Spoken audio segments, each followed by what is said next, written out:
Hi everyone, मैं विशाल भट्टी आपका भट्टी info YouTube channel पर स्वागत करता हूं। दोस्तों, MHI 107 में आपको एक टॉपिक देखने को मिला होगा, 1991 के आर्थिक सुधार। ठीक है, 1991 के आर्थिक सुधार आखिर क्या सुधार थे भाई वो, उसके बारे में आज हम डिस्कस करने वाले हैं। सिंपल लैंग्वेज में आपको पूरा जो LPG कंसेप्ट है वो क्लियर कर दूंगा। LPG कंसेप्ट ही आर्थिक सुधारों को कहते हैं, 1991 में जो लागू किए गए थे। ठीक है, मनमोहन सिंह ने, उसके बारे में आज हम डिस्कस करने वाले हैं। MHI 107 का एक इम्पोर्टेंट टॉपिक है जो 20 या 10 नंबर में आपको छपने को मिलता है। 5 मिनट में आपके सारे 20 नंबर में क्लियर कर दूंगा बिल्कुल। अभी आपने देखना है क्या था आखिर LPG कंसेप्ट। जो हमारा LPG कंसेप्ट था ना, ये LPG कंसेप्ट, इसको हम बोलते हैं भाई लिबरलाइजेशन, प्राइवेटलाइजेशन और ग्लोबलाइजेशन। ठीक है, उदारीकरण, निजीकरण और वैश्वीकरण। आखिर क्यों जरूरत पड़ी थी भाई 1991 के सुधार, ये आपका क्वेश्चन में पूछ लेता है।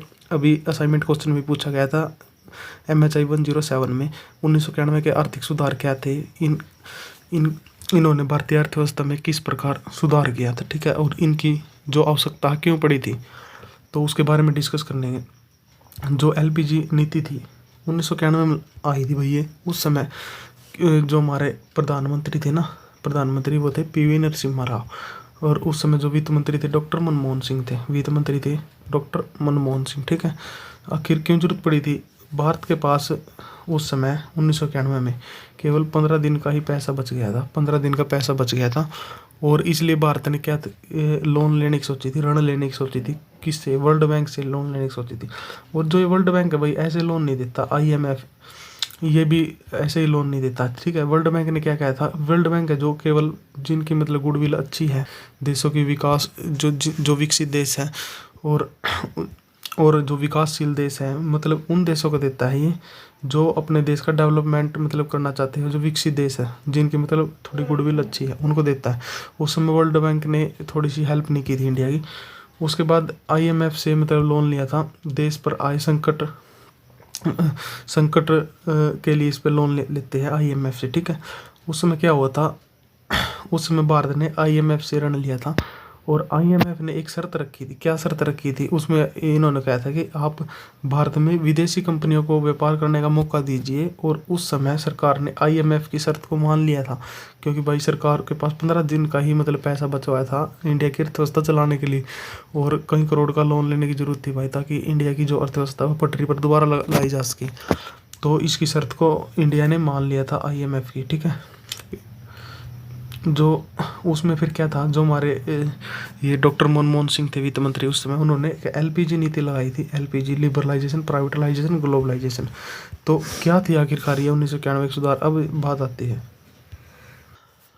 जो उदारीकरण होता है, लिबरलाइजेशन। ठीक है, उदारीकरण क्या था। उदारीकरण ये था, जो भी मतलब इंडिया के अंदर किसी जो विदेश की कंपनी आएगी, ठीक है, जैसे सुजुकी है, जापान की कंपनी है, जैसे सैमसंग है, दक्षिण कोरिया कंपनी है, वो अगर इंडिया में अपना कारखाना स्थापित करेगी तो क्या था, इंडिया है जो इंडिया गवर्नमेंट है, उसके साथ कोई भेदभाव नहीं करेगा भाई, उसके साथ मतलब अच्छा व्यवहार करेगा, उसको सारी सुविधाएं देगा, मतलब उसको सिक्योरिटी भी देगा, कोई मतलब गुंडागर्दी वगैरह ना करे, उसके लड़ाई झगड़ा भेदभाव नहीं करना। आखिर उदारीकरण का मतलब ही यही था। ठीक है, उस नीति में जो प्राइवेट कंपनी थी ना, प्राइवेट कंपनी जो इंडिया में अपना कारखाना स्थापित करना चाहती थी, तो इंडिया उनके साथ कोई भी भेदभाव नहीं करेगा। उसके बाद निजीकरण की बात आ जाती है। निजीकरण में क्या था भाई, निजीकरण में था जो सरकारी चीज़ें थी ना, वो प्राइवेट सेक्टर को सौंप दी थी इंडिया ने उस समय। क्योंकि इंडिया जो हमारे गवर्नमेंट सेक्टर थे ना, वो क्योंकि इंडिया के पास पैसा ही नहीं बचाता था सैलरी देने के लिए उनको, तो इसलिए उन्होंने निजीकरण की नीति अपनाई थी। निजीकरण, जो कुछ सरकारी चीज़ें थी वो प्राइवेट सेक्टर को सौंप दी थी, ताकि अच्छे से कार्य चल सके, इंडिया की जो अर्थव्यवस्था वो पटरी पर आ सके। उसके बाद वैश्वीकरण, ग्लोबलाइजेशन क्या था। ग्लोबलाइजेशन का मतलब है इंडिया के अंदर दूसरी कंपनियों को व्यापार करने का न्योता देना। ठीक है, विदेशी कंपनियों को बढ़ावा देना। वैश्वीकरण का मतलब ये होता है भाई। ठीक है, मतलब जैसे कि कोई भी मतलब कंपनी है, जैसे बाहर की कंपनी, जैसे सैमसंग कंपनी लगा लो यार, इंडिया में अपना कारखाना स्थापित करेगी, उनको मतलब वैश्वीकरण के तहत अपना सामान वो विदेश में बैठे हुए भी इंडिया में अपना सामान बेच सकती है। वैश्वीकरण उसको बोलते हैं, ठीक है।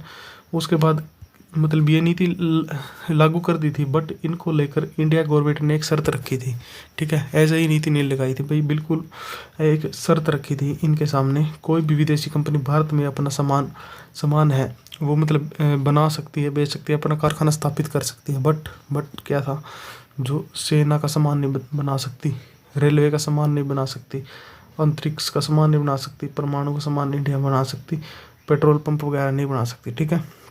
उन्होंने ये शर्त रखी थी। आप खुद देख सकते हो, जो परमाणु बम है कोई विदेशी कंपनी नहीं इंडिया में परमाणु बम का निर्माण करती, इंडिया खुद परमाणु बम का निर्माण करता है। सेना का सामान है, राइफल वगैरह है, इंडिया के अंदर कोई दूसरी कंपनी नहीं करती, या तो इंडिया उनको विदेश से परचेज करता है या फिर खुद अपने देश में निर्माण करता है उनका, ठीक है। उसके बाद रेलवे का निर्माण नहीं करती कोई भी बाहर की कंपनी, इंडिया खुद मैन्युफैक्चर करता है उनको, ठीक है। ये शर्त रखी थी। उसके बाद जो ये एलपीजी नीति लग गई थी, लिबरलाइजेशन प्राइवेटलाइजेशन, ठीक है। इंडिया के अंदर क्या विदेशी कंपनियां भाई आ गई थी, विदेशी कंपनी आ गई थी, कुछ प्राइवेट सेक्टर को सौंप दी गई थी, और क्या हो गया था, लिबरलाइजेशन से इंडिया के अंदर बहुत से कारखाने स्थापित हुए, नए नए कंपनियों के, लोगों को रोजगार के अवसर मिल गए थे। ये इनकी एक विशेषता लिख सकते हो, रोजगार के अवसर मिल गए थे। भारत सरकार ने मतलब नियम रखा था, क्या नियम रखा था, जो विदेशी कंपनी थी ना, भारत की मतलब किसी कंपनी के साथ अगर पार्टनरशिप करेगी, ठीक है, मतलब सैमसंग कंपनी है, भारत की इंडिया किसी भी कंपनी के साथ वो पार्टनरशिप करेगी, तो उसकी जो हिस्सेदारी होगी 51:49 इस अनुपात में होगी। 51 रुपये उसी कंपनी को देने पड़ेंगे और 49 रुपये इंडिया कंपनी देगी, ठीक है। जैसे अभी आप देख सकते हो, हाल ही में मारुति और सुजुकी कंपनी है, ठीक है। मारुति सुजुकी जापान की है, मारुति कंपनी इंडिया की, ठीक है। हीरो होंडा, ये एक कंपनी विदेश की है, एक इंडिया की है। यहाँ पर मारुति है जो 51% शेयर करती है, सुजुकी 49%, ठीक है। ये था भाई सब एलपीजी नीति ये थी जो 1991 के आर्थिक सुधार क्या थे। 1991 के आर्थिक सुधार थे, 1991 में देश की अर्थव्यवस्था अपनी चरम सीमा पर थी, ठीक है। बिल्कुल भी इंडिया के पास अपनी अर्थव्यवस्था चलाने के लिए पैसे नहीं थे। 15 दिन का एकमात्र इंडिया के पास पैसा बचा था, तो उस समय जो प्रधानमंत्री पीवी नरसिम्हा राव थे, वित्त मंत्री डॉक्टर मनमोहन सिंह थे, ठीक है।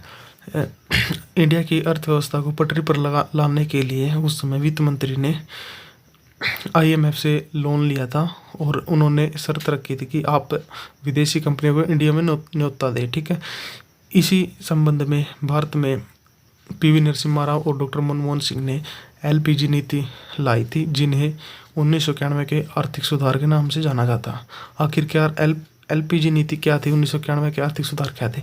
इसके अंतर्गत हम देखते हैं वैश्वीकरण, उदारीकरण और निजीकरण। वैश्वीकरण क्या है? वैश्वीकरण से आप समझते हैं विदेशी कंपनियों को भारत में न्योता देना। निजीकरण प्राइवेट सेक्टर को, सरकारी चीज़ों को जो प्राइवेट सेक्टर को सौंप देना। उदारीकरण में क्या है? प्राइवेट कंपनियों के साथ कोई भी भेदभाव नहीं करना, ठीक है।